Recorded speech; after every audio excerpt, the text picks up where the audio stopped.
नमस्कार। चलिए आज एक सफर पर निकलते हैं, एक ज्ञान के सफर पर।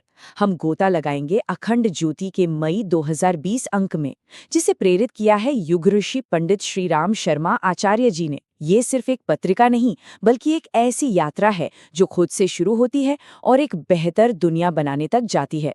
तो आइए शुरू करते हैं। जानते हैं, इस पत्रिका का पूरा सार ना बस इसी एक लाइन में छिपा है। मानवता का मार्गदर्शन करने के लिए ज्ञान की एक अखंड ज्योति मौजूद है। ये वो शाश्वत प्रकाश है जो कभी नहीं बुझता और हमेशा हमें सही रास्ता दिखाता है, खासकर तब जब चारों तरफ अंधेरा हो। आज हम 5 पड़ावों से गुजरेंगे। पहले अखंड ज्योति के प्रकाश को समझेंगे, फिर देखेंगे कि विज्ञान और अध्यात्म कैसे साथ साथ चलते हैं। इसके बाद जानेंगे कि खुद को बेहतर कैसे बनाएं, नारी शक्ति का जागरण क्यों जरूरी है, और आखिर में एक रोशन भविष्य कैसे बनाया जा सकता है। तो सबसे पहले ये समझना बहुत जरूरी है कि अखंड ज्योति का असल मिशन है क्या। ये बस एक मैगजीन नहीं है, बल्कि ये एक बहुत बड़े वैश्विक आंदोलन का हिस्सा है जिसका मकसद है नैतिक और आध्यात्मिक रूप से हम सबको फिर से जगाना। तो आखिर ये अखंड ज्योति है क्या? देखिए, इसका मतलब है एक ऐसी ज्योति, एक ऐसी लौ जो कभी बुझती नहीं। ये प्रतीक है उस ईश्वरीय ज्ञान का, उस चेतना का जो हमेशा बिना रुके हम सबका रास्ता रोशन करती रहती है। बिल्कुल वैसे ही जैसे एक छोटा सा दिया घने अंधेरे को भी दूर कर देता है। अब एक बहुत ही दिलचस्प टॉपिक पर आते हैं, विज्ञान और अध्यात्म। अक्सर लोगों को लगता है कि ये दोनों अलग अलग रास्ते हैं, लेकिन अखंड ज्योति हमें बताती है कि ये दोनों रास्ते एक ही मंजिल पर जाते हैं, बस तरीका थोड़ा अलग है। देखिए, ये दोनों एक दूसरे को पूरा करते हैं।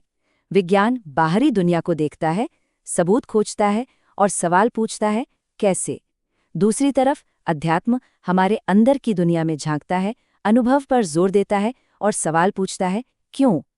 एक बाहर की खोज है तो दूसरा भीतर की। अच्छा, इतनी गहरी बातें समझने के बाद अब सवाल ये उठता है कि इन्हें अपनी जिंदगी में लागू कैसे करें। यहीं से आत्मपरिष्कार यानी खुद को निखारने का रास्ता शुरू होता है।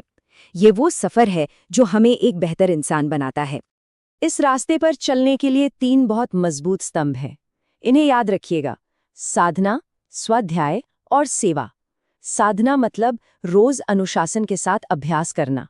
स्वाध्याय यानी खुद को पढ़ना, खुद को समझना। और सेवा मतलब बिना किसी स्वार्थ के दूसरों के काम आना। जब ये तीनों चीजें एक साथ आ जाती हैं ना, तो समझिए व्यक्तित्व का असली विकास शुरू हो जाता है। तो साधना असल में है क्या? ये एक तरह का अनुशासित अभ्यास है, जैसे रोज ध्यान करना या मंत्र जाप करना। लेकिन इसका मकसद सिर्फ क्रिया करना नहीं है, बल्कि अपने जीवन के सबसे ऊंचे लक्ष्य तक पहुंचना है। यह सिर्फ एक प्रैक्टिस नहीं, बल्कि जिंदगी जीने का एक तरीका है।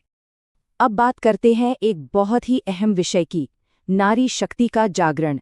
ये सिर्फ एक सामाजिक बात नहीं है, बल्कि ये एक आध्यात्मिक शक्ति है जो समाज को बदल सकती है। यकीन मानिए, एक नए और बेहतर युग की नींव इसी दिव्य ऊर्जा पर टिकी है। ये बात कितनी गहरी है कि किसी भी संस्कृति की तरक्की इस बात पर निर्भर करती है कि वहां की नारी शक्ति कितनी जागृत है। जब समाज की साध्विकाएं यानी आध्यात्मिक रूप से जागी हुई महिलाएं आगे आती हैं, तो वो अपने ज्ञान और करुणा से एक बेहतर समाज बनाती हैं। जाहिर है, जब एक इंसान बदलता है तो धीरे धीरे पूरा समाज बदल जाता है। तो अब हम व्यक्तिगत बदलाव से आगे बढ़कर पूरी मानवता के बदलाव की बात करते हैं। अखंड ज्योति मिशन का सबसे बड़ा लक्ष्य यही है, युग निर्माण। और इस युग निर्माण योजना की शुरुआत होती है एक विचार क्रांति से।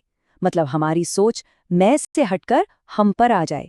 जब ऐसा होगा तो हर इंसान की इज्जत होगी, मन में शांति आएगी और यही शांति बाहर भी दिखेगी। और जब ये सिद्धांत हमारी रोज की जिंदगी का हिस्सा बन जाएंगे, तो प्यार और करुणा पर आधारित एक समाज बनेगा। सच कहें तो धरती पर ही स्वर्ग उतर आएगा। तो चलिए एक बार फिर से मुख्य बातों को दोहराते हैं। पहली, अखंड ज्योति हमें आध्यात्मिक रूप से जगाने का एक जरिया है। दूसरी, विज्ञान और अध्यात्म मिलकर ही सत्य की पूरी तस्वीर बनाते हैं। तीसरी, खुद को बदलने के लिए साधना, स्वाध्याय और सेवा जरूरी है। चौथी, नारी शक्ति का जागरण समाज की तरक्की के लिए बेहद जरूरी है। और सबसे आखिर में हम सबका लक्ष्य है एक रोशन और दयालु दुनिया बनाना। और अब अंत में बस एक सवाल सोचने के लिए।